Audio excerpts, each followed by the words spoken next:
नमस्कार, hello money 9 में आप सभी का स्वागत है। मैं हूं सुमित और भारतीय बाजारों के अंदर रिकवरी का कुछ साइन तो एज ऑफ नाउ नहीं है, लेकिन हाँ, हायर इंटेंसिटी ऑफ बिकवाली का साइन भी थोड़ा सा हल्का जरूर पड़ा है। जो बिकवाली चल रही थी फर्स्ट हाफ में वो थोड़ी सी संभली है, लेकिन रिकवरी एटलीस्ट नहीं है। 0.5% नीचे मार्केट्स का कामकाज कर रहा है।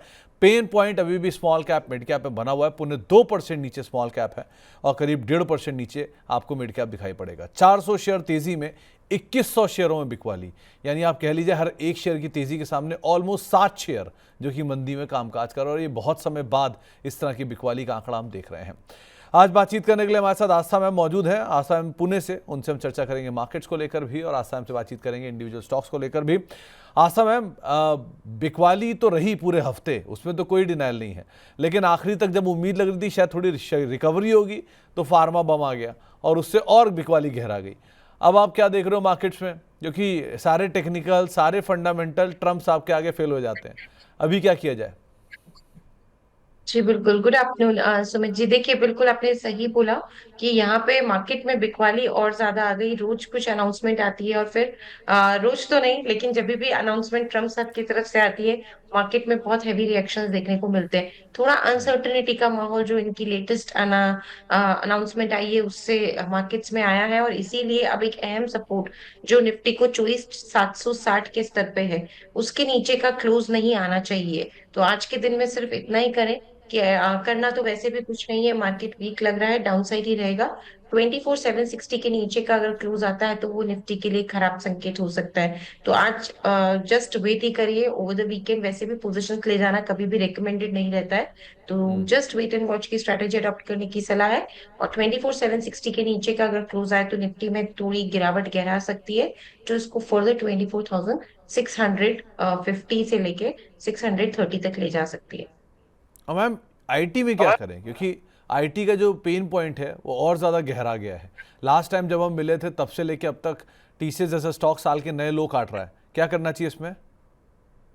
निफ्टी आईटी के चार्ट्स अभी भी यहाँ पे वीक बने हुए हैं, और मुझे लगता है कि इसमें बॉटम फिशिंग नहीं करनी चाहिए कि इतना ज्यादा टूट गया है तो अब यहीं से खरीदना चालू कर दें। थोड़ा सा रुक जाइए क्योंकि अनसर्टनिटी है, और हम कितना भी बोलें, जो भी अनाउंसमेंट्स आई है उससे एक बार तो कंपनी अफेक्ट होगी। अब सारी नजरें रिजल्ट्स पे है। अगर रिजल्ट सीजन में कुछ पॉजिटिव मोमेंटम देखने को मिला तो वो ही एक यहाँ पे एक सपोर्टिव फैक्टर हो सकता है, एक सूदिंग फैक्टर हो सकता है मार्केट्स के लिए। तब तक मेरे हिसाब से मार्केट से थोड़ा दूरी बनाए रखें। वैसे भी अर्निंग सीजन में अब 10-11 दिन ही रह गए। अक्टूबर में 11-12 अक्टूबर से रिजल्ट्स आने यूजुअली स्टार्ट हो जाते हैं। तो अर्निंग सीजन अब नेक्स्ट ट्रिगर के तौर पे कामकाज करेगा। 9 तारीख को नंबर भी है टीसीएस के। अब जरा निफ्टी के टॉप गेनर लूजर लेकर आइए आप स्क्रीन पर, किस तरह की सिचुएशंस देखने को मिल रही हैं। पहले एक बार जरा निफ्टी के टॉप गेनर्स की अगर बात किया तो एलएनटी आज का स्टार परफॉर्मर है। Tata motor, Eicher motor, hero MotoCorp, ये तीनों कुछ और अच्छी सपोर्टिव बाइंग में। इसके अलावा आज बिकवाली वाली साइड की अगर बात की जाए तो आज प्रेशर जो देखने को मिल रहा है वो है सन फार्मा, फार्मा ही पूरा in fact, IndusInd bank, M&M, Tata steel, जहां पर बिकवाली देखने को मिल रही है।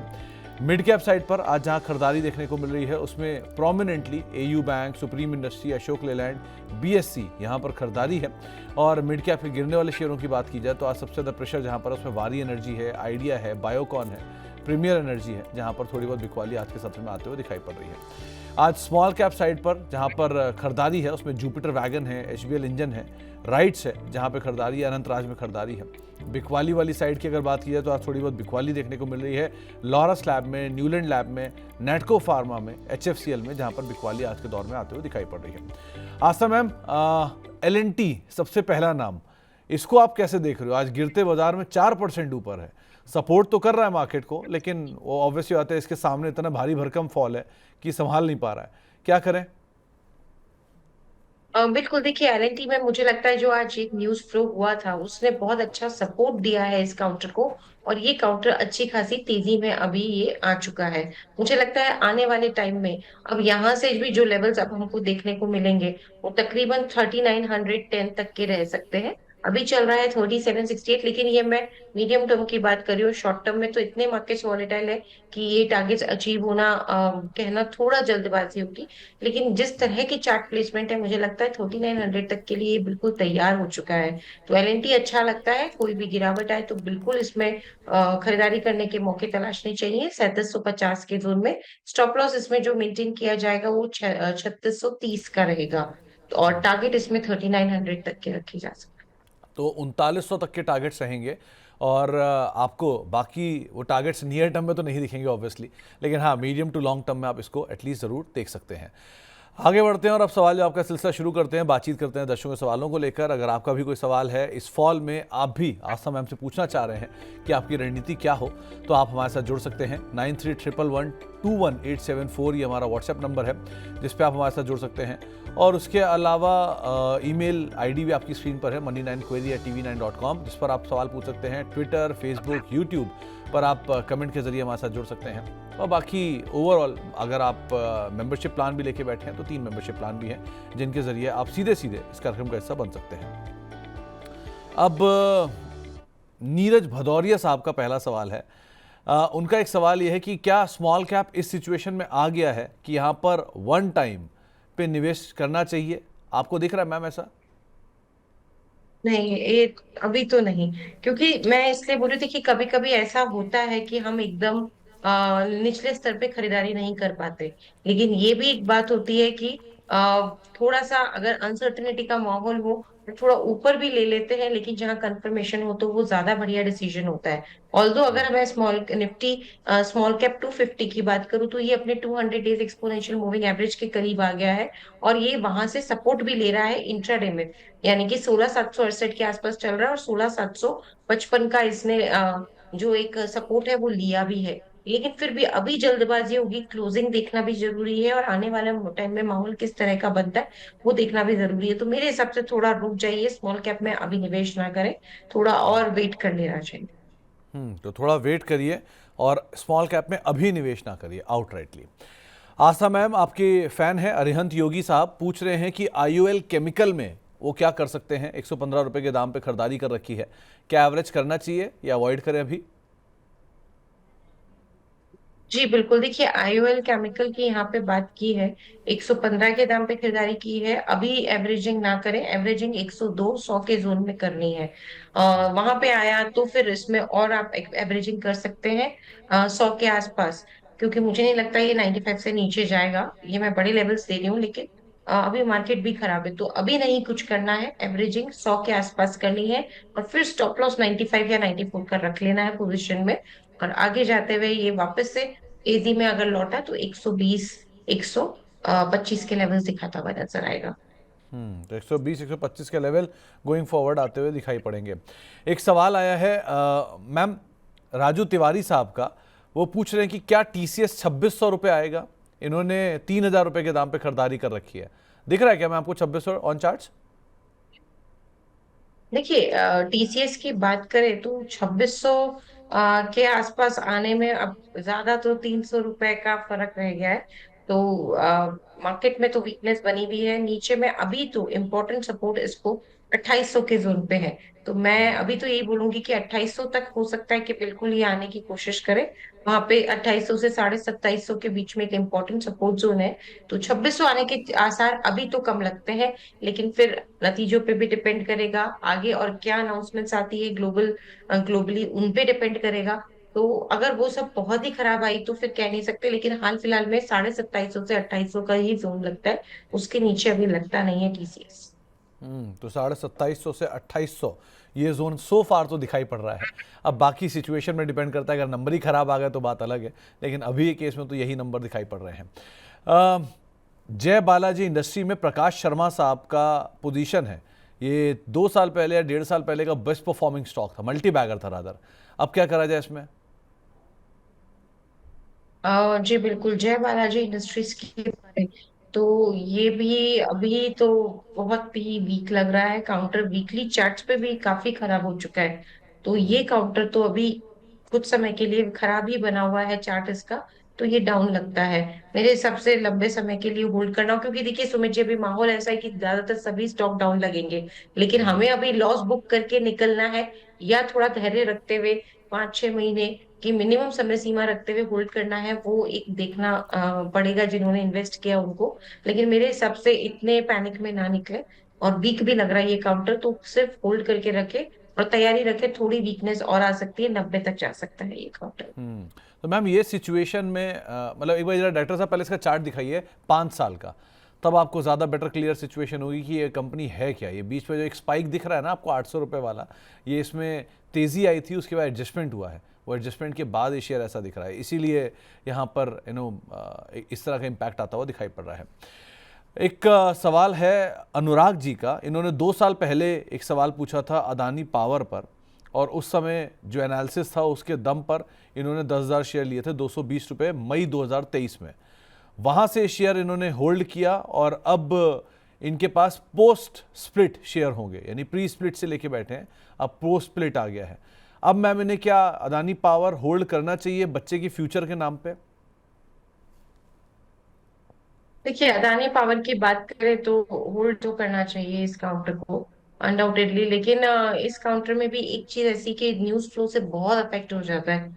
कोई भी नेगेटिव न्यूज फ्लो आता है तो अदानी ग्रुप के स्टॉक फटाफट उस पर रिएक्ट करते हैं। बस एक वो रिस्क इन काउंटर के साथ रहता है। बाकी इसमें होल्ड किया जा सकता है, फंडामेंटल्स में कोई प्रॉब्लम नहीं है। द ओनली प्रॉब्लम कि कोई negative news flow regarding group आता है, तो फिर वहां पे एक स्टॉक पैनिक करता हुआ नजर आता है। उतनी रिस्क अगर ले सकते हैं तो बिल्कुल यहाँ पे होल्ड करने की सलाह है। अभी तो इसमें इनिशियल टारगेट्स जो मैं देख रही हूँ, मेरे हिसाब से, क्योंकि काफी ज्यादा ये इसने उठा पटक दिखा दी है लास्ट 3-4 ट्रेडिंग सेशंस में, तो अभी पहला टारगेट तो 180 185 का ही रखना चाहिए। तो पहला टारगेट 180 185 का ही रखिए। वैसे भी सर एक ही कंसर्न है इस कंपनी के साथ कि अभी तक तो ये फंडामेंटल में बढ़िया है, नंबर्स अच्छे हैं, ग्रोइंग कंपनी है, सब कुछ सही है, बट क्योंकि स्टॉक स्प्लिट आया तो जो नंबर ऑफ शेयर हैं वो बाजार में बढ़ गए हैं, सो जिसकी वजह से कुछ समय के लिए हाइबरनेशन रह सकता है इसमें। वैसे कंपनी खराब नहीं है फंडामेंटली वाइज, और आप क्योंकि समय दे सकते हैं तो कोई दिक्कत नहीं है। संजीव कुमार साहब ने एक दो स्टॉक को आइडेंटिफाई किया है, पहला है ब्लूजेट और दूसरा है विमता लैब पोर्टफोलियो के तौर पे। मैम ब्लूजेट में रिसेंटली ओएफएस भी होकर गया है एक बड़ी तेजी के बाद, अब क्या करना चाहिए इन दोनों में? बिल्कुल, ब्लू जेट की अगर हम यहाँ पे बात करें तो ओएफएस भी होके गया, लेकिन स्टॉक फिर भी बहुत टूटा हुआ है। इन्होंने आइडेंटिफाई किया है बट अभी तक खरीदा नहीं है जहां तक मुझे लगता है, तो थोड़ा सा रुक जाए। इसमें अगर खरीद करनी है तो 700 के ऊपर ही देखिएगा इसको। उससे पहले थोड़ा मेरे को लगता है कि ये एक नेगेटिव टेरिटरी में ही घूमता हुआ नजर आएगा। एक इंपॉर्टेंट रेसिस्टेंस है 680 700 के जोन में, वो पार कर जाए तो फिर हो सकता है इसमें तेजी लौट के आए। इसलिए अभी इसमें खरीदारी ना करें। सिर्फ 50 रुपए का ही फर्क है, कोई फर्क नहीं पड़ता, 50 रुपए ऊपर खरीदने में आएंगे, लेकिन वहां पे कंफर्मेशन ज्यादा होगी। जबकि मार्केट का माहौल जिस तरह का है उसमें अभी हर चीज काफी अनसर्टेन बनी हुई है। तो ब्लू जेट आपने आइडेंटिफाई किया है, अच्छा काउंटर है, लेकिन खरीदारी अभी ना करें। 700 के ऊपर ही इसमें खरीदारी का मौका ढूंढे। दूसरा कौन सा काउंटर था सुमित जी? मैम के इन्होंने दूसरा जो स्टॉक चुना है वो है विमता लैब, एक बढ़िया तेजी ऑलरेडी दिखाने के बाद अब इन्होंने आइडेंटिफाई किया है, क्या किया जाए इसमें?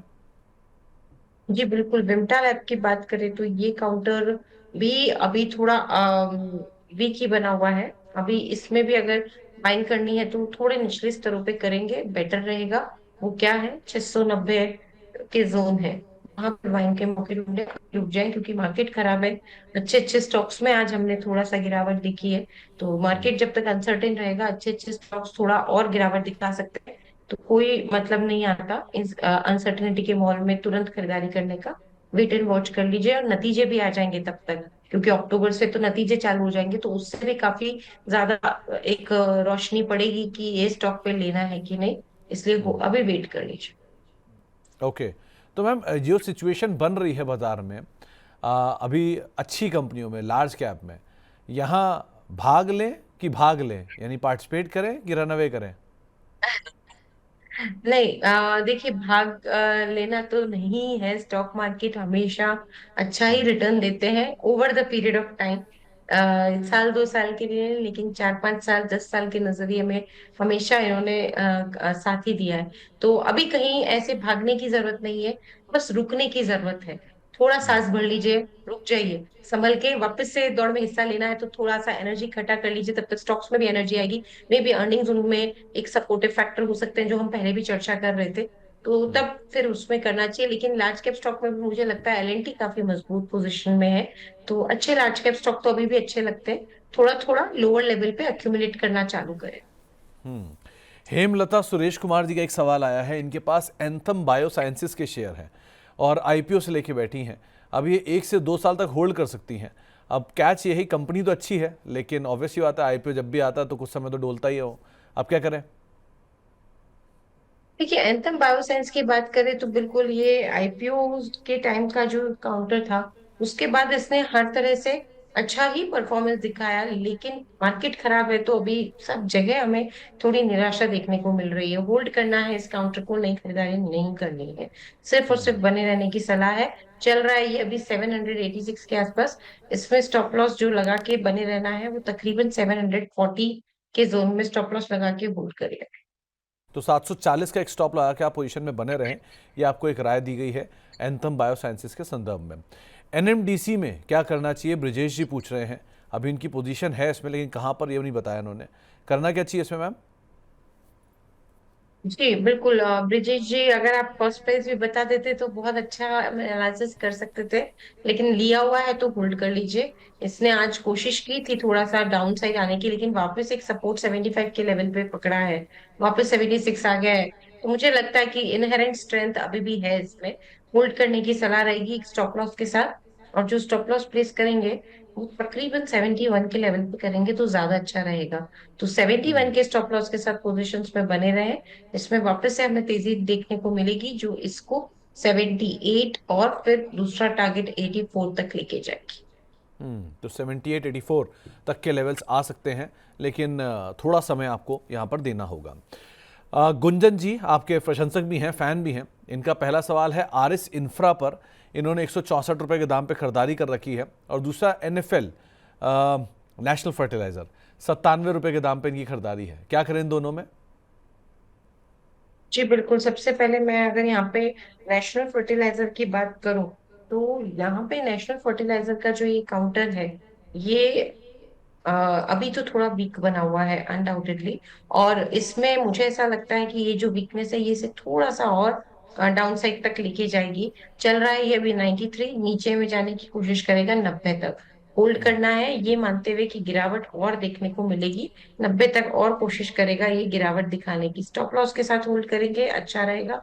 स्टॉप लॉस अभी तो 83 के लेवल पे आता है, थोड़ा डीप स्टॉप लॉस है, लेकिन ये मार्केट ही ऐसा है कि इसमें छोटे मोटे स्टॉप लॉस तो आज भी आपने देखा कैसे ट्रिगर हो जाते हैं। इसलिए 89 के स्टॉप लॉस के साथ होल्ड करें। 89 का एक स्टॉप लॉस रखिए और होल्ड करिए। मैम आरएस इंफ्रा को लेकर कोई राय? 164 रुपये के दाम पे खरीदारी है इसमें। जी बिल्कुल, ये जो काउंटर है ये हमने शायद पहले भी डिस्कस किया हुआ है। भी एरिस इंफ्रा में मैं जिस तरह का यहाँ पे एक मोमेंटम देख रही हूँ, वो तो थोड़ा सा अभी वीक ही बना हुआ है। और ये जो वीकनेस है ये इसको फर्दर डाउन साइड ले जा सकती है। 153 के आसपास चल रहा है, इंपॉर्टेंट सपोर्ट 142 का है, बस उसी का स्टॉप लॉस लगा ले। 140 या 141 का स्टॉप लॉस लगा के होल्ड कर ले। वीकनेस आ रही है आज तो सुमित जी, जो भी हम स्टॉक्स डिस्कस करेंगे बारिंग 1 और 2, मोस्टली स्टॉक्स में डाउन साइड मोमेंटम ही देखने को मिलेगा। सो ज्यादातर सब पे राय ऑलमोस्ट सिमिलर लाइंस पे आएंगी कि वीक लग रहा है काउंटर, तो 141 के स्टॉप लॉस के साथ होल्ड करने की समय। मैम एक सवाल आया है कि साईं प्रवीण साहब का, वेसुवियस इंडिया, क्या ये स्टॉक पोर्टफोलियो स्टॉक है? वेसुवियस इंडिया अब पोर्टफोलियो स्टॉक तो मैं नहीं बोलूंगी, लेकिन ये बात जरूर है कि वेसुवियस इंडिया एक इम्पोर्टेंट सपोर्ट जोन पे अभी खड़ा हुआ है। 514 के आसपास चल रहा है, 500 पे बेहद इंपॉर्टेंट सपोर्ट है इस काउंटर को। उसके नीचे जाने के आसार बेहद कम है, 500 बोलिए या 490 बोलिए। तो वेसुवियस इंडिया में पोर्टफोलियो के लिए तो अभी ना ले, क्योंकि ये थोड़ा वीक लग रहा है। लिया हुआ है तो जस्ट 490 के स्टॉप लॉस के साथ होल्ड करे। आने वाले कुछ टाइम तक ये एक ही दायरे में घूमता हुआ नजर आएगा, जो 500 से 535 तक के रहेंगे। ओके। संजीव कुमार साहब पूछ रहे हैं कि जियो फाइनेंस के शेयर हैं इनके पास 219 रुपए के दाम पे। अब क्या करना चाहिए, क्योंकि ऑनगोइंग मार्केट के फॉल में नीचे तो आ रहा है, तो क्या करें अभी ये? होल्ड ही करना पड़ेगा, क्योंकि अभी तो वैसे भी वीकनेस है, क्या कर सकते हैं। ये तो मार्केट आज इतना खराब हुआ है कि सभी स्टॉक्स में रेड का हमें एक टिक मार्क देखने को मिल रहा है। होल्ड ही करना पड़ेगा इनको, इस काउंटर को तो बने रहें। और इन लेवल्स पे एग्जिट भी ना करें, क्योंकि ये काउंटर्स ऐसे नहीं है सुमित जी की जो एग्जिट कर जाए। ये लंबे समय में ये सब अच्छी कंपनीज हैं, इसीलिए मैं एग्जिट करने की सलाह नहीं दे रही हूँ इतनी गिरावट के बावजूद भी। लॉन्ग टर्म में क्या होता है, देर सवेर 3 महीना या 4 महीना, 6 महीने, उसमें वापस सिचुएशन सुधरती है। मतलब ये तो मैं मैक्सिमम टाइम दे रही हूँ। तो फिर उस टाइम बड़ा दुख होता है कि हम निकल गए, इतने टाइम तक हमने स्टॉक को संभाला। तो अच्छी कंपनीज रहती हैं तो उसमें लंबे समय में भी वापस रिटर्न मिलता है, इसलिए होल्ड करने की सलाह। तो आपके लिए राय यही कि आप फिलहाल तो आप बने रहिए अगर आप लंबी अवधि के निवेशक हैं तो आज समय सिचुएशन कुछ ऐसी अराइज हो रही है कि जो medium term to long term अपने पोर्टफोलियो को रखते थे उनको इधर अपने पोर्टफोलियो में जीरो रिटर्न दिख रहा है या उनके पोर्टफोलियो में जो रिटर्न था वो वाइप आउट होता दिख रहा है। तो अब वो भी पैनिक सेलिंग में आ रहे हैं। सो ये लोग या ये सिचुएशन को कैसे हैंडल किया जाए? देखिए, वही वाली बात है कि मार्केट हमेशा over the period of a time चलता है। जब भी कोविड आया था तब भी पैनिक हुआ था, लेकिन उस टाइम पे जिसने हिम्मत करके सेल नहीं किए वो सब आज अच्छे गेन्स पे हैं। तो ये इस तरह की जो सिचुएशन होती है रेकरिंग इन नेचर नहीं है। जब तक ट्रम्प साहब है तब उठापटक रहने वाली है। लेकिन उसका भी कहा जाए, ये जो उठापटक है उसका भी एक टाइम होता है। मेरे हिसाब से लंबे समय के लिए निश्चिंत रहे। शॉर्ट टर्म के लिए बिल्कुल पेन है, उसमें निश्चिंत नहीं रह पाएंगे, क्योंकि मार्केट निश्चिंत रहने नहीं देगा। तो शॉर्ट टर्म में जरूर तैयारी रखें कि गिरावट और आ सकती है, बट लॉन्ग टर्म के लिए होल्ड करें। ये सब अच्छी कंपनी के स्टॉक वापस से तेज हो जाएंगे। अच्छी कंपनियां हैं। आपके जो गेन्स हैं वो वापस बढ़ते हुए दिखाई पड़ेंगे। थोड़ा समय आपको यहाँ पर देना पड़ेगा, एटलीस्ट ये तो कहा ही जा सकता है। रैलिस इंडिया में नई खरीदारी करने की इच्छा रख रहे हैं जायद अली साहब, तो क्या इन्हें करनी चाहिए, अवॉइड करना चाहिए? देखिए, रेलिस की यहाँ पे अगर हम बात करें तो नई खरीदारी के लिए अभी इस काउंटर में इतना कुछ स्ट्रेंथ आ नहीं रहा, टूट ही रहा है। एक इम्पोर्टेंट सपोर्ट है 309-10 के स्तर पे, बस वहां तक अगर गया तो थोड़ा चांसेस है कि उतना टूटे। तो अभी नहीं खरीदना है, देखते हैं 300 के आसपास इसमें खरीदने के मौके ढूंढे, अभी रुक जाए। तो अभी रुक जाएं, आपको यही एक राय दी गई है मार्केट्स में, जहां पर आप अकॉर्डिंगली कॉल ले सकते हैं रैलिस इंडिया को लेकर। कपिल अहमद साहब पूछ रहे हैं कि इनके पास एबीबी है और ये लॉन्ग टर्म के लिए रख रहे हैं इसे, और ये फर्दर ऐड करने की इच्छा भी रख रहे हैं। क्या एबीबी ऐड करना वर्थ आपको दिख रहा है? डे लो पर काम काज कर रहा है। आज तो सुमित जी, आप कोई भी स्टॉक उठा के देख लीजिए, बारिंग कुछ एक स्टॉक लाइक एलएनटी हो गया या कुछ है, सब में वीकनेस है। या फिर ऑटोमोबाइल स्पेस में आइशर मोटर्स, मारुति हो गए, इन सब को छोड़ दे तो वीकनेस सब में है। वो ये इसमें भी है, अच्छा काउंटर है, लेकिन मार्केट की वीकनेस के साथ साथ टूट रहा है। थोड़ा और टूट सकता है और नीचे में एक बार ये 5070-5100 तक आ सकता है। सिर्फ लंबे समय के लिए होल्ड करना है 4930 के स्टॉप लॉस के साथ। तो एक राय आपको यहाँ पर दी गई है, आप उसके हिसाब से कॉल ले सकते हैं कि अभी तो फिलहाल आप अवॉइड ही करिए। तो आस्था मैम, क्या अगर मैं करेजियस हूँ और मैं 2 साल 3 साल 5 साल होल्ड लेकर रख सकता हूँ, पोर्टफोलियो अपने बच्चे के लिए लेकर रखना चाहता हूँ, लॉन्ग टर्म के लिए 10 साल के लिए 15 साल लेना चाहता हूँ, तो मेरे लिए अपॉर्चुनिटी है कि थ्रेट है? देखिए, अपॉर्चुनिटी तो बिल्कुल है, लेकिन इस लेवल पे नहीं है। वो अपॉर्चुनिटी के लिए थोड़ा इंतजार और थोड़ा लोअर लेवल का वेट करें। तो अपॉर्चुनिटी तो है, लेकिन और कहीं नीचे मिल जाए तो ज़्यादा बेटर है। तो मतलब जितना अच्छा बार्गेन आप कर लो उतना अच्छा सिचुएशन आपको दिखाई पड़ रहा है। इसके अलावा कुछ और शेयरों की भी बात कर ली जाए। एक सवाल आया है आईआरबी इंफ्रा को लेके, कृपा शंकर साहब का ये सवाल है। 53 रुपए के दाम पर इन्होंने खरीदारी कर रखी है, अब कहाँ स्टॉप लॉस लगाना चाहिए इन्हें?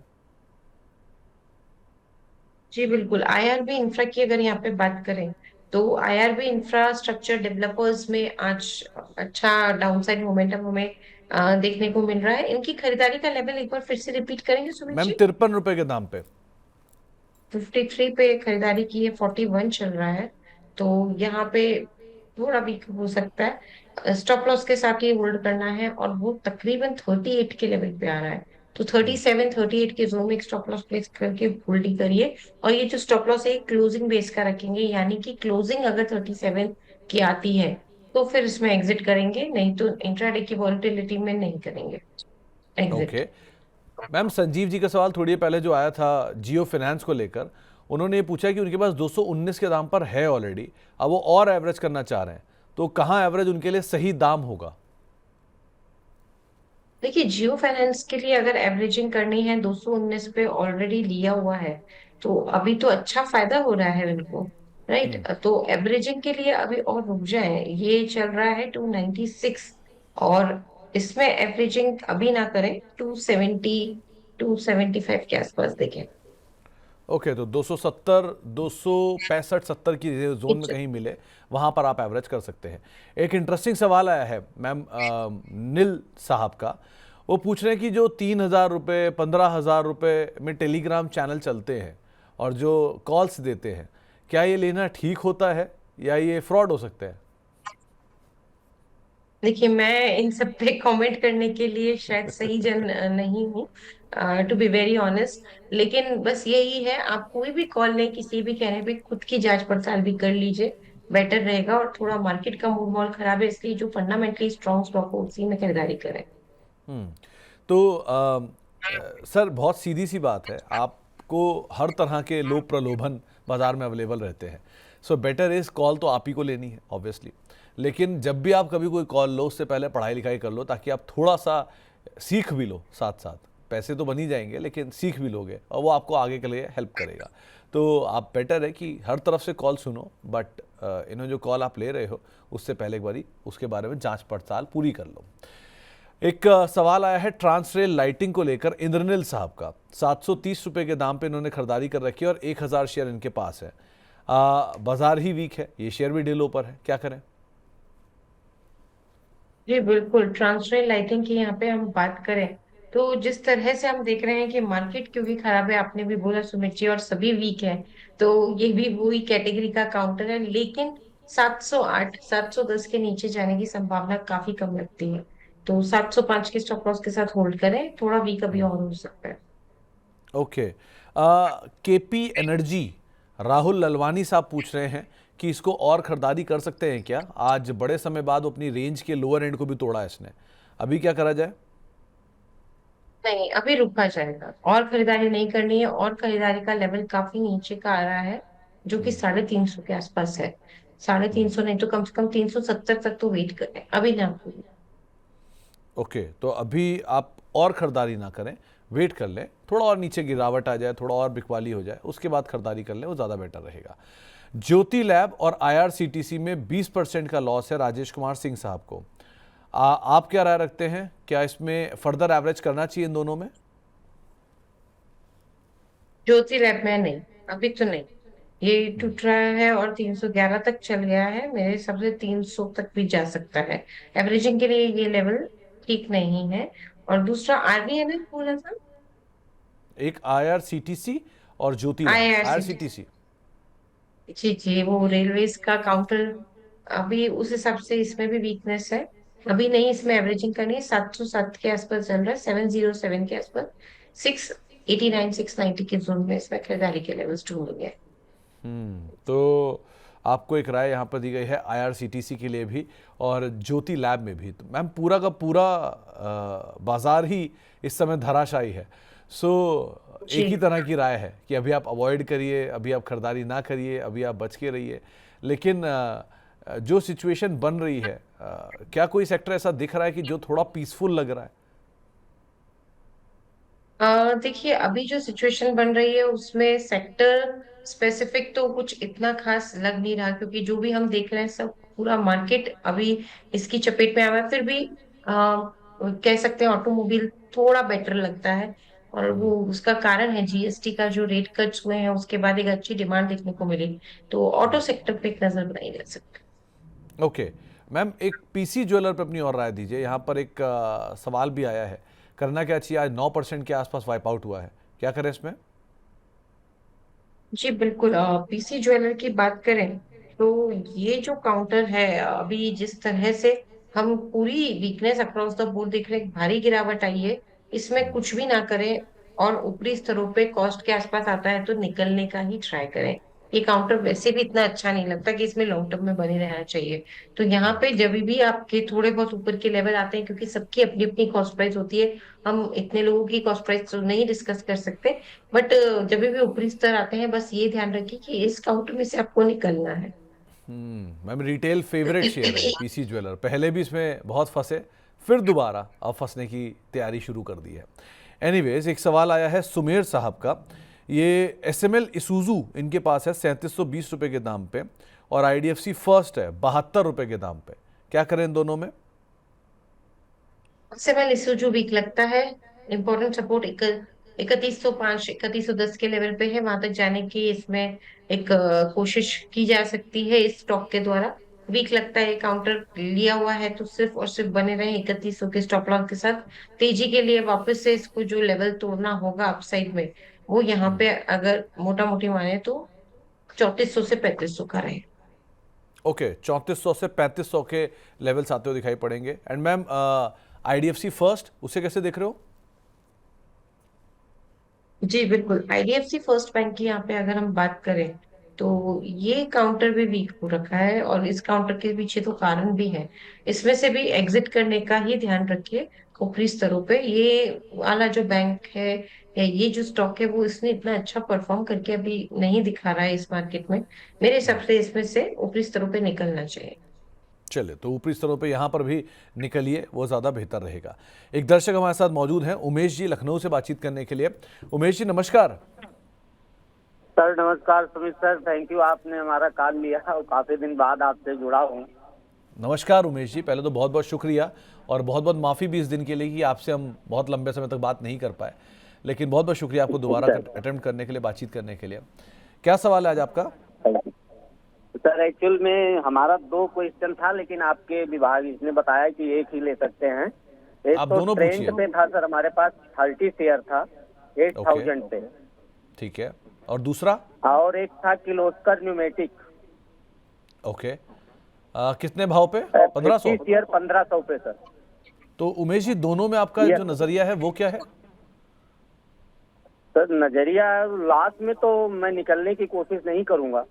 हाँ, ओके। तो ये खरीदारी है कब की, क्योंकि ट्रेंड तो 8000 काफ़ी समय पहले था।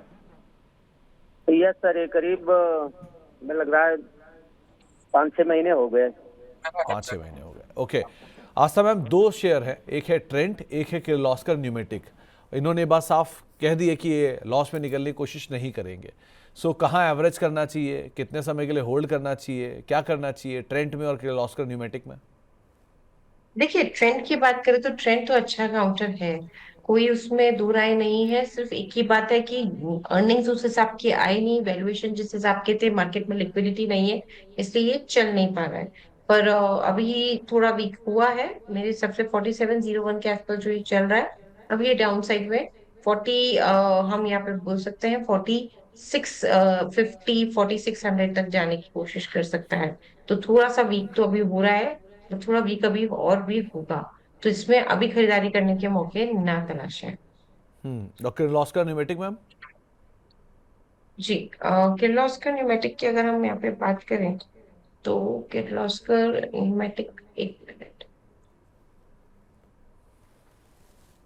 किर्लोस्कर न्यूमेटिक में जिस तरह से अभी वीकनेस चल रही है, हमें ऐसा लगता है कि किर्लोस्कर न्यूमेटिक और वीक हो जाएगा अभी। और ये अभी चल रहा है 1230 के आसपास, डाउन साइड में एक बार 1150 तक जाने की कोशिश कर सकता है। तो आपको एक राय दी गई है किर्लोस्कर न्यूमेटिक के लिए भी, और साथ साथ ट्रेंड को लेकर भी। तो उमेश सर, आप बने तो रहो एटलीस्ट दोनों में, लेकिन अभी ज़रा मार्केट स्टेबल होने दीजिए, उसके बाद कोई कॉल लेना यहाँ फिर भी एक बार को ज़्यादा बेटर रहेगा। कुछ और दर्शकों का सवाल भी ले लेते हैं। एक सवाल हमारे पास आया है बाबा दित्ता साहब की तरफ से। इनके पास सीडीएसएल के शेयर हैं 1590 रुपये के दाम पे, और अब मार्केट का जिस तरह का बिकवाली आ रहा है मैम, ऑब्वियसली बात है मार्केट इंटरमीडिएरी भी कमज़ोर पड़ेंगे ही। क्या किया जाए? देखिए, मार्केट रिलेटेड स्टॉक्स तो बिल्कुल जिस तरह से मार्केट में बिकवाली आई है ये टूटने ही वाले हैं, इसमें कोई दो राय नहीं है। ज्यादा मार्केट में बिकवाली आएगी तो और ज्यादा डाउनसाइड हमें देखने को मिलेगा। पर करना क्या है, ये बिकवाली जो आई है मार्केट में ये परमानेंट नहीं है।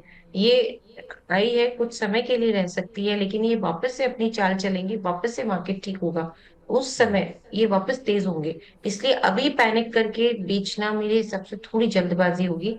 अभी सब वीक लगेंगे, हम जितने भी आज स्टॉक डिस्कस कर रहे हैं सब में मेरी एक ही राय निकल के आ रही है कि और ज्यादा वीक देखने को मिल सकता है मोमेंटम। लेकिन होल्ड करना चाहिए। ये ऐसे काउंटर्स हैं जिनमें कि पैनिक करके निकलना नहीं चाहिए, लॉस बुक करने के लिए तो कम से कम। उसके लिए फिर बिल्कुल होल्ड कर लीजिए। Over the period of time ठीक हो जाएगा। 1420 के स्टॉप लॉस के साथ अभी तो होल्ड करिए। तो आप 1420 के एक स्टॉप लॉस साथ होल्ड करिए। एटलीस्ट लॉस बुक करके निकलने लायक तो स्टॉक नहीं है, लेकिन हाँ मार्केट इंटरमीडिएट्स के जितने स्टॉक हैं इनमें शायद अब प्रेशर एक्सटेंड होता हुआ दिखाई पड़ सकता है। आईटीसी होटल एक सवाल आया है, साथ साथ लेमन ट्री भी। 220 रुपये के दाम पे खरीदारी है आईटीसी होटल में, और 136 के दाम पे खरीदारी है लेमन ट्री में। क्या करना चाहिए इनमें? जी बिल्कुल। आईटीसी होटल्स की बात करें तो 220 के दाम पे खरीदारी है। अभी थोड़ा वीक हो गया है ये काउंटर, 225 के आसपास चल रहा है। चाहे तो थोड़ा एक बार एग्जिट कर सकते हैं। देखिए मैं क्यों एग्जिट बोल रही हूँ, इतने सारों में नहीं बोला, क्योंकि इसमें ये प्रॉफिट में है, तो ये सिर्फ इन्हीं के लिए स्ट्रेटेजी है। 225 चल रहा है, 220। लेकिन ये बात भी जरूर है कि ये इंपॉर्टेंट सपोर्ट जोन पे खड़ा हुआ है। इसके नीचे का क्लोज दे दिया तो फिर ये और टूट जाएगा, तो जो अभी ये प्रॉफिट में है वो सिचुएशन भी नेग्लिजिबल हो जाएगी। तो मेरे हिसाब से या तो आज का क्लोज का वेट कर ले कि 225 के नीचे का क्लोज आ गया तो फिर इसमें मतलब लास्ट के आधे घंटे में देख ले कि लग रहा है 225 के नीचे भी फिसलता हुआ, तो इसमें से एक बार मुनाफा वसूल करें। और ये स्ट्रेटेजी पर्टिकुलरली इन्हीं के लिए है। ओवरऑल आईटीसी में खरीद बिकवाली की सलाह नहीं दी जा रही है, क्योंकि ये अभी प्रॉफिट में है। तो एक बार प्रॉफिट लेके निकल सकते हैं और लोअर लेवल पे वापस से खरीदारी करने की सलाह रहेगी। और वो जो लेवल है जिसपे ये वापस से खरीदारी करने का अपना एक मौका ढूंढ सकते हैं, वो मुझे ऐसा लगता है अराउंड 210 205 के लेवल्स रहेंगे। तो अभी के लिए चाहो तो आप थोड़ा मुनाफा वसूल करो, क्लोजिंग देख के करो, लेकिन लोअर लेवल पे फिर से एंट्री कर सकते हैं इस काउंटर में। और दूसरा कौन सा hotel? Ma'am lemon tree lemon tree, hotel था, lemon tree. Right Sumit ji? जी जी लेमन जी। ट्री। हाँ, लेमन ट्री की यहाँ पे बात करें तो ये जो काउंटर है ये भी अभी तो वीकनेस ही दिखा रहा है। इसमें कितने की खरीद है इनकी? मैम इन्होंने खरीदारी का जो लेवल बताया 136 रुपये। हाँ, तो ये भी थोड़ा वीक होगा। वही चीज सेम दोनों में रिपीट हो रही है। ये लकी है कि इनकी कॉस्ट प्राइस नीचे की है, तो चाहे तो थोड़ा मुनाफा वसूल करके लोअर लोअर लेवल दोनों ही काउंटर अच्छे हैं। और अगर कभी होटल सेक्टर में तेजी है तो ये दोनों काउंटर उसमें दिग्गज रहेंगे तेजी में। तो इसलिए अभी चाहे तो थोड़ी बिकवाली कर ले और लोअर लेवल पे फिर से एंट्री कर ले। ये स्ट्रेटेजी पर्टिकुलरली इन्हीं के दर्शक के लिए है, क्योंकि ये दोनों में अभी मुनाफे में है। अदरवाइज लंबे समय के लिए बाकी दर्शकों को ये राय है कि होल्ड कर लीजिए दोनों ही काउंटर्स को। और लेमन ट्री में चाहे तो एक स्टॉप लॉस रख ले, वो आ रहा है तकरीबन 155 के स्तर पे।